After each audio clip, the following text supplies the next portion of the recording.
Hello positive sols. আজকে না একটা বই পড়ছিলাম। আর বই পড়তে গিয়ে কিছু ইম্পর্টেন্ট নলেজ আমি পেয়েছি, যেটা আমার মনে হলো আপনাদের সঙ্গে শেয়ার করা দরকার, কারণ এতে একমাত্র আপনাদের উপকারী হবে। একটা বই পড়ছিলাম, বইটার নাম হচ্ছে বডি কিপস দ্য স্কোর। মানে আমরা যেটা ফিলিংস নিই না, সেই ফিলিংসের টোটাল যে স্কোর, সেই স্কোরটা আপনি বিভিন্ন রকমভাবে দেখতে পারেন। মানে এক একটা ফিলিংসের জন্য যেরকম টাইপের হরমোন ক্ষরণ হয় না, সেই হরমোনের ক্ষরণটা না আমাদের বডি সেভ করে রাখে। আর এর মাধ্যমে নেক্সট টাইম আমরা যখন সেই পার্টিকুলার কাজটা করতে যাই, সেটা ভালো হবে না খারাপ হবে, তার থেকে কী ইম্প্যাক্ট আসবে, তার উপর ডিপেন্ড করে আমাদের পোটেনশিয়াল বাড়ে অথবা কমে। এটা খুবই ইম্পর্টেন্ট। আজকে আমি কথা বলবো কিছু ইম্পর্টেন্ট পয়েন্টস নিয়ে, যেমন আমাদের মিরর নিউরন, এবং তার সঙ্গে আমি কথা বলবো আমাদের গ্র্যাটিটিউড নিয়ে বা গ্র্যাটিটিউডের পাওয়ার সম্পর্কে। আর তারপরে আমি কথা বলবো হোপোনোপোনো হিলিং। মানে অনেকে আছেন আমাকে প্রশ্ন করছেন যে এক্সকে নিয়ে করছি, তাহলে আমি কিভাবে করব আর তার ইম্প্যাক্ট কী আসবে। তাহলে চলুন ফার্স্টে আমরা শুরু করছি আমাদের মিরর নিউরন সম্পর্কে। এবার দেখুন মিরর নিউরনটা কি। অ্যাকচুয়ালি আপনার সামনে দেখুন কেউ হাসছে, বারবার হেসে যাচ্ছে, অনেকক্ষণ হাসছে, আপনি দেখবেন কিছুক্ষণ পরে আপনার ঠোঁটের কোণায় স্মাইল আসবে, আপনিও আস্তে আস্তে হাসতে শুরু করবেন। এক্ষেত্রে মিরর নিউরন কাজ করছে। কেউ আপনার সামনে রাগ দেখাচ্ছে, রেগে যাচ্ছে, সেক্ষেত্রে দেখবেন আপনার মনের ভিতরে না একটা অ্যাঙ্গার টাইপের কিছু একটা ভাব আসবে বা আসতে শুরু করবে, এবং আপনি যদি তার সামনে বেশ কিছুক্ষণ দাঁড়িয়ে থাকেন, তো সেই জিনিসটা বাড়তে শুরু করবে। এতটাই ইম্পর্টেন্ট মিরর নিউরন। এইবারে এই মিরর নিউরনের ইউজেস কী কী আছে দেখুন। এটার দু রকমের ইউজ আছে, পজিটিভভাবে এবং নেগেটিভভাবে। প্রথমে নেগেটিভটা বলে নিই, কারণ লাস্টে আমরা পজিটিভ দিয়ে শেষ করব। নেগেটিভ এটা, আপনি যখন কোনো খারাপ বা কোনো এরকম ইমোশনালি ড্যামেজ করে মানুষের সামনে থাকবেন, আর সে যখন এই নেগেটিভ ভাইবস দেবে, সেই নেগেটিভ ভাইবসটা আমরা স্পিরিচুয়ালি তো সেটাকে অ্যাকসেপ্ট করতে পারি, কিন্তু তার সঙ্গে যদি আমরা একটা সায়েন্সের ভাষায় দেখি না, তখন এটা মিরর নিউরন আমাদের সঙ্গে কাজ করে।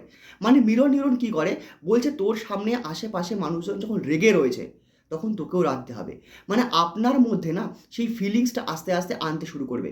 আপনি দেখবেন এই কারণে আপনার আশেপাশের মানুষ বা আপনার এনভায়রনমেন্ট বা আপনার আশেপাশে যারা রয়েছেন, তারা যদি খুশি থাকে, ভালো থাকে, আপনি দেখবেন আপনার মনের ভেতরে না ভালো ফিলিংস আসছে।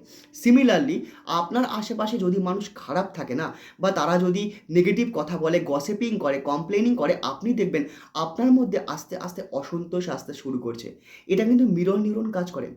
আপনি দেখবেন কোনো বাচ্চাকে কোলে নেবেন, নিয়ে তার সাথে হাসবেন, সে বাচ্চা হাসতে শুরু করবে, কারণ তাদের মিরর নিউরন না খুব ভালোভাবে খুব তাড়াতাড়ি কাজ করে। ঠিক সিমিলারলি একটা বাচ্চা যদি কাঁদে না, আশেপাশে সমস্ত বাচ্চা কেঁদে উঠবে। এক্ষেত্রেও কিন্তু মিরর নিউরন কাজ করে।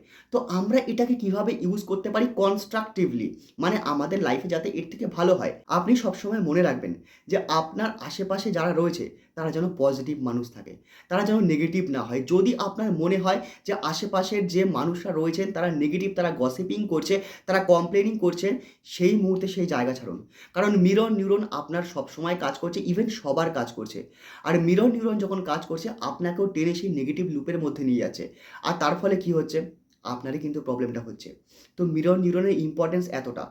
আপনি আমার সঙ্গে থাকুন, আমি ব্রেন নিয়ে অনেক কিছু আলোচনা করব, ঠিক আছে? কারণ এটা আমার শখ ব্রেন নিয়ে জানা, আর সেইটাই আমি আপনাদের কাছে শেয়ার করছি, যাতে আপনাদেরও জীবনটা ভালো হয়।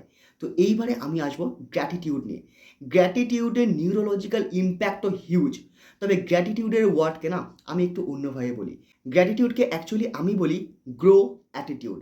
মানে যে অ্যাটিটিউডের মাধ্যমে আমরা গ্রোথ নিই, ডেভেলপমেন্ট নিই, সাকসেস নিই। আপনি একটা জিনিস ভেবে দেখবেন, আপনি কারো স্ত্রী হতে পারেন, বা আপনি কারো স্বামী হতে পারেন, বা আপনি কারোর মা, বাবা, যাই হোক আপনি কেউ হতে পারেন, ঠিক আছে? তো আপনার স্ত্রী বা আপনার স্বামী যদি আপনাকে এসে বলেন যে, "তুমি যে এই যে কাজটা করেছো না, এটাতে সত্যিই খুব উপকার হয়েছে, খুব ভালো লেগেছে আমার। Thank you very much. আমার সত্যিই খুব ভালো লেগেছে।" আপনি বলুন সেই মুহূর্তে আপনার কিরকম ফিলিংস হবে? আপনি বলুন নেক্সট টাইম আপনি যখন সেই পার্টিকুলার মানুষটার জন্য কাজটা করবেন, আপনার মনে কি আসবে? আগেরবার যা করেছি না, এইবারে না চেষ্টা করব তার থেকে যাতে আরও ভালো করতে পারি। এটাই হচ্ছে গ্রো অ্যাটিটিউড, মানে গ্র্যাটিটিউড। এইবার আপনি ভাবুন, আপনি ঈশ্বরকে, ইউনিভার্সকে বা ডিভাইন পাওয়ারকে আপনি গ্র্যাটিটিউড দিচ্ছেন। আপনি ধন্যবাদ দিচ্ছেন, থ্যাংক ইউ আমি বেঁচে আছি। থ্যাংক ইউ আমার সুস্থতা আছে। থ্যাংক ইউ আমার পেটে অন্ন আছে। থ্যাংক ইউ আমার পকেটে টাকা আছে। এই প্রত্যেকটা জিনিস আপনাদের জন্য না আরও অনেক বেশি করে অ্যাবান্ডান্স নিয়ে আসছে। কারণ আপনি যেভাবে ভাবছেন, আপনাকে যদি কেউ গ্র্যাটিটিউড দেয়, আপনি এত তাড়াতাড়ি যদি গদগদ হয়ে যেতে পারেন, তাহলে ঈশ্বরের তো সন্তান আমরা, বা ইউনিভার্সই তো আমাদের তৈরি করেছে। তাহলে তার কতটা ভালো লাগছে একটু এই বিষয়টা বিচার করে দেখুন। গ্র্যাটিটিউড যখন আমরা দিই, আমাদের ভাইবস কিন্তু হাই হয়।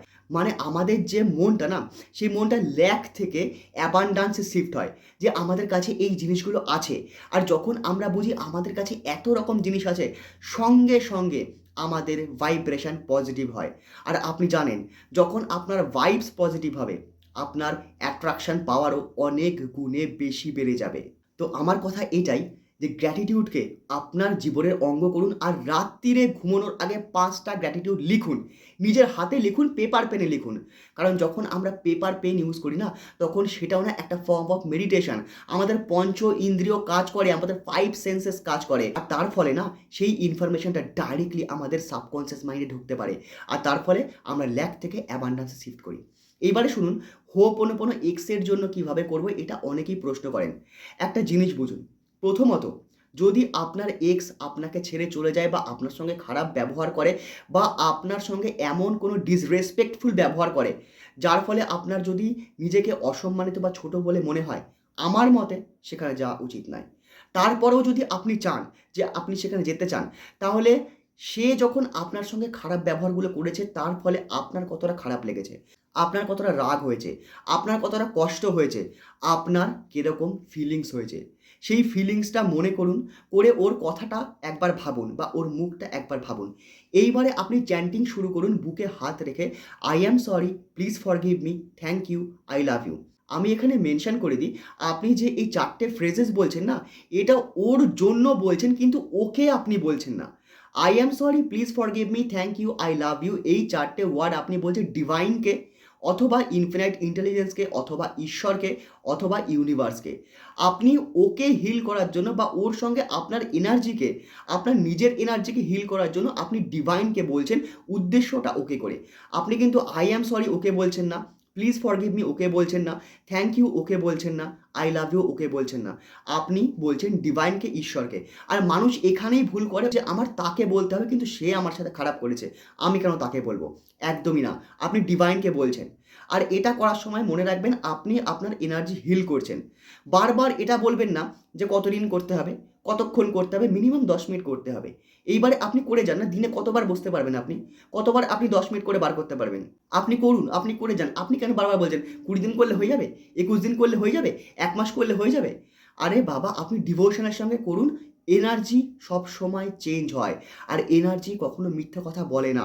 এনার্জি সবসময় কনস্ট্যান্ট থাকে। এনার্জিকে হিল করলে সে হিল হবে, এনার্জিকে খারাপ করলে সে খারাপ হবে।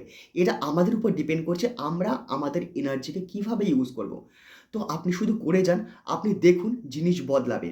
আর এটা না খুবই পাওয়ারফুল একটা টেকনিক, খুবই পাওয়ারফুল প্রেয়ার। আর এটা পুরো ওয়ার্ল্ড ওয়াইড চলে, আর যে কোনো ধর্ম, বর্ণ নির্বিশেষে এই প্রেয়ারটা করা যায়। তো এই প্রেয়ারের যে আউটকাম রয়েছে না, আপনারা গুগল সার্চ করেও জানতে পারেন, আপনারা ইউটিউবে দেখতে পারেন, কত টেস্টিমনি রয়েছে যে হোপোনোপোনোর মাধ্যমে মানুষ কত কিছু পেয়েছে।